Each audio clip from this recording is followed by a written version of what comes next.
Verhofstadt.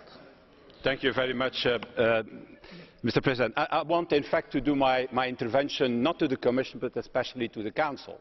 Because, let's be honest, the Commission has presented an ambitious programme. What we need now is an ambitious response by the Council on Thursday and Friday.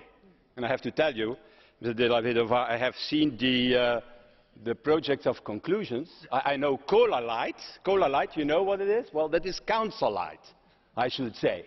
If these are the conclusions of the Council of tomorrow or after tomorrow, it seems like it's not zero, but near to zero, Mr. Lamberts. And my impression is that a number of people in the European Council are not even aware that Europe is in crisis, if I read it. It's about we call for, we support, we invite, we call, we invite.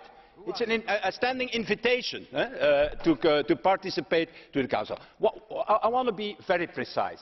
What you need to do is to take key decisions on a number of points that helps the Commission to go forward with their ambitious programme. And I have 7 points to make. The first is you have to decide with the 28 member states to enter in the guarantee scheme of the fund. That's a decision to take. Not to invite the countries to participate, maybe next year. No, to take the decision, the 28 member states enter in the guarantee scheme. That's a decision to take.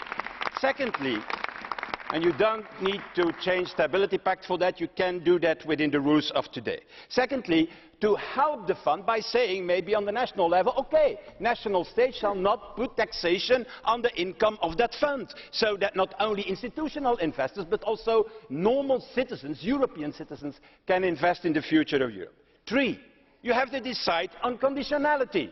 You have to decide with your European Council tomorrow saying, okay, the first investments are going to these countries who are doing positive structural reforms as a positive incentive to do these reforms. The 4th point, the telecom package. You are talking about, well, we're going to emerge from the crisis, we have a Council. Decide on the telecom package. It's months already on the table of the Council, and the only thing what you are doing is going backwards. No getting rid of the roaming charges, not in fact establishing the net neutrality, not in fact harmonising also the spectrum policy. Decide on this. It's a package that is already more than a year on your table, so that you can create a digital market in Europe. The fifth thing to decide, a second package on digital. Because we need the fastest as possible one regulator in the digital market.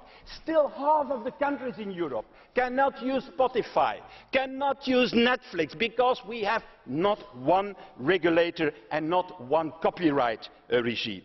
Next thing, take the decision finally to launch the energy community. Take that decision so that the Commission is backed by this Council to do the legislative work. And then finally, this Mr. Kamal was talking about this. It's fine that Mr. Kamal has now discovered the advantages of a unified Europe. Okay, we are on the right track now. Because he has talked about capital markets. Yes, indeed. We don't have one credit market. We don't have one mortgage market in Europe. If you have an asset in a country, you cannot use it to have a credit in another country of a financial institution. So that are the decisions that you have to take.